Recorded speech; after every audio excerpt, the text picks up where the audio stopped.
Good morning mga kalapatids, araw ng Lunes, samahan niyo ako. Re-recover natin yung ating mga ibon na umuwi kahapon sa ating second lap.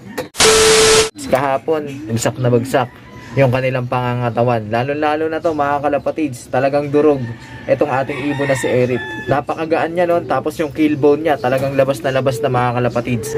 At halos hindi sila makagalaw kahapon mga kalapatids, nakamukmuk lang sila sa isang sulok. Hindi rin sila nakakain ng maayos kahapon dahil pahinga lang sila at hindi pa maganda yung kanilang panunaw at pakiramdam. Tingnan nyo naman yung kanilang mga dumi, pasintabi sa mga kumakain dyan. Ito, ayan. Ganyan ang dumi ng mga yan, mga kalapatid. Reaction yan ng kanilang atay o yung liver nila dun sa mga chemicals na nangyari dun sa kanilang ginawang workout, massive workout. Kaya ganyan yan, basang-basa pa mga kalapatid. Kaya hinayaan ko na lang sila magpahinga dito. Hindi na ako umakyat simula nung tanghali, nung pauwian. Siniguro ko na lang na meron silang mga sapat na patuka na nandito at fresh na tubig. Umakyat pala ako nung hapon para palitan lang yung tubig na electrolytes na binigay natin sa umaga. Pinalitan natin yun ng fresh water. Kahit paano nakapagpahinga na yan mga alaga. Pero not fully recovered pa yan mga kalapatids. Ngayon naman sa araw na ito, since nakapagpahinga na sila, bibigyan natin sila ng patuka na mayaman sa protina. Ibigyan muna natin sila ng pabawi sa katawan. Lalo na yung mga muscles na nasunog nitong si Erit. Siguro baka bukas ulit tayo mag-flashing kagaya ng ginawa natin nung nakaraang linggo. Tuesday tayo nag-flashing nun mga kalapatids. So bukas na lang tayo magpa-flashing.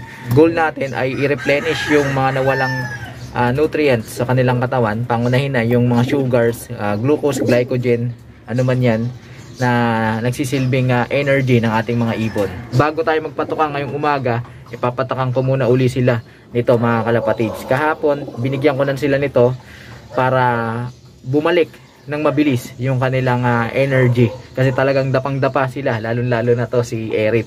Ano ba to mga kalapatids na kanubi? Ayan, secret. Ano yan, natin sponsored mga kalapatids. So eto basically parang multivitamins na concentrated sa glucose, sugar, para hindi sila manghina.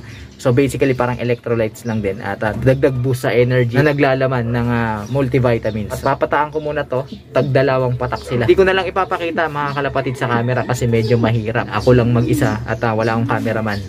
Alright, eto si Erit mga kalapatids. Kita nyo yung kanyang killbone dito. Ayan, nawala yung pagka-umbok ng muscles niya dito sa gilid ng kanyang killbone. Talaga nagsunog at napakagaan niya. Ayan. Pero ganun pa man, okay na siya, medyo may lakas na siya. So papatakan natin siya nito mga kalapatids para instant energy sa ating alaga. Samantala ito naman si Naruto mga kalapatids, at sa unang pagkakataon napansin ko medyo nagbawas siya ng muscles dito.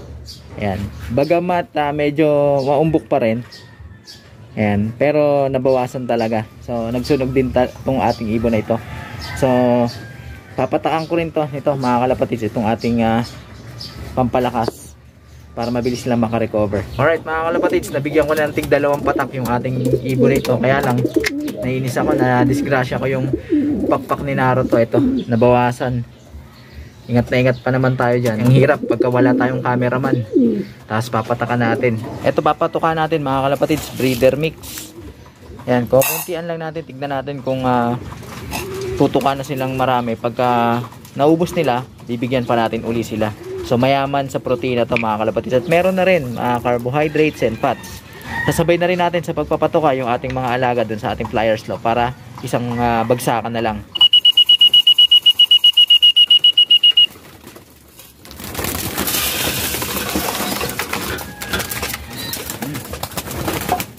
Ayan mga kalapatids, tutukaan na sila. So bigyan natin sila ng separate, konti-konti lang para kung sakasakaling hindi nila maubos, hindi nasasayang yung patuka. Yan, yan, dyan kayo para walang away. Samantala sa tubig natin para sa araw na ito, ayan, fresh water lang tayo mga kalapatids. Nag-electrolytes naman na sila kahapon, tapos nilagyan natin sila ng patak ngayon. Nakapagpahinga na rin sila kahit pa paano. Sapat na yan mga kalapatids, yung tubig na yan. A few moments later. Tapos nang kumain yung ating mga alaga, samantalang itong dalawang ibon nating ito ay hindi nila inubos yung patuka na ibinigay natin sa kanila. Bagamat konti lang yung binigay natin, ibig sabihin lang yan, hanggang ngayon hindi pa bumabalik yung kanilang gana. Maaring hindi pa rin ganun kaganda yung kanilang digestion. Pagka na-stress yung ating mga alaga, nagsunog sila ng energy, na-overwork yung kanilang liver at nagpo-produce ng ganyang kulay. Eventually, pag bumalik na sa normal yung proseso ng digestion ng ating mga alaga, babalik din naman sa normal yung kanilang dumi. Sa kasamaang palad kahapon, pagdating nila, naghagilap ako ng digestive pill na isusubo sa kanila. Malaki kasi ang may tutulong nun para mabilis na ma-neutralize o umayos, bumalik sa normal na proseso, sistema, yung kanilang panunaw. Pero wala tayong nakuha mga kalapatids. Naubusan tayo at tumakbo tayo sa tindahan. Sarado yung tindahan na binibilihan natin. So, hindi natin sila nasubuan. Hanggang ngayon, di pa tayo nakakabili. So, siguro mamayang hapon o tanghali, susubuan ko na to mga kalapatids na kanubi. Matapos natin silang salubungin ng electrolytes kahapon mga kalapatids, at binigyan natin sila ng instant sugar sa katawan para makabawi ng lakas, hindi sila ma-exhaust, binigyan natin sila ng patuka. Alright? Yung patuka na binigay natin mga kalapatids, yung madaling matunaw and more on protein para makabawi yung kanilang katawan sa mga loss and damages muscles nila. Meron din tong carbohydrates and fats na magre-replenish dun sa energy na nawala sa kanilang bloodstreams kasi ginamit nila sa liparan. At isa pang importante mga kalapatids, eto yung ating vitamins. Nagamit nila yung mga nutrients sa kanilang katawan, automatically dapat nating i-replenish yan. Lalo na ito yung multivitamins, vitamin B complex. Napakalaking benepisyo niyan sa overall health ng ating mga alaga. At ngayon, malinis na tubig mga kalapatids. Yung fresh water na lang sila mga kalapatids para bumalik yung hydration o yung tubig sa kanilang katawan. Isa pa na sa napaka-importante mga kalapatids na dapat nating ibigay mga kanubi, ito yung grits, minerals. Pag kulang sila ng mineral sa katawan, hindi efficiently na-absorb ng kanilang katawan o ng kanilang sistema yung mga vitamins na nakukuha nila dito sa ating mga ibinibigay na patuka, maging dito sa mga vitamins na binibigay natin. So napaka-importante, meron tayong grits mga kalapatids na kanubi. Sa pagkakataong ito, hanggang ngayon di pa rin tayo nakakabili ng iba't ibang klaseng grits, pero kaysa wala, okay na yan. Alright, nilagyan ko na lang ng kaunti lang naman, salt. Dahil kahit pa paano kailangan nila yan mga kalapatids. Para kapag umiinom sila ng tubig, namamalagi pa rin yung iron sa kanilang katawan. Lalo na't nakikita natin na yung kanilang mga dumi ay puro tubig pa. Ibig sabihin, hindi pa ganun kalakas yung kapit ng tubig sa kanilang katawan. So, kailangan nila ng ions. Pero pa man, hindi na tayo magbibigay ng electrolytes dahil nagbigay naman na tayo nito. And then, meron tayong minerals na kahit pa paano nilagyan natin ng asin. Alright?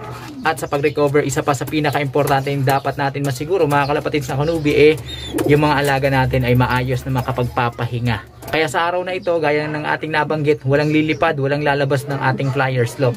Sarado yung ating trapdoor, walang makakalabas.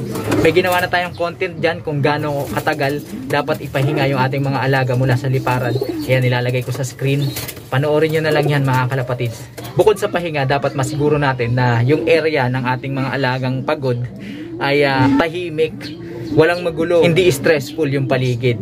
Kaya mapapansin ninyo, etong ating mga ibon na magugulo, na pasaway, nilagay muna natin dito. Ibinukod natin sila, nilagay natin sila dyan at hinarangan natin para hindi sila maka-perwisyo dito sa ating mga ibon na nagpapahinga. Magpe-perch lang kasi yung mga yan habang nagpapahinga at matutulog. Samantala, ito si Jessie, behave naman to, hindi naman to makulit. So, nandyan lang siya dyan. Tapos yung karibal ni Naruto na na isang ibon natin, ayan, hiniwalay muna natin para dito sa ating flyer slope ay tahimik. Patuloy lang kayong tumutok dahil tuloy-tuloy ang ating gagawing pag-recover dito sa ating dalawang alaga at paghahanda na rin sa kanila para sa nalalapit na third lap sa darating na linggo. Kaya kung hindi ka pa nakapag-subscribe, pindutin mo na ang subscribe button at ang notification bell para updated kayo sa ginagawa nating kwentuhan na kapupulutan ng mga kaalaman.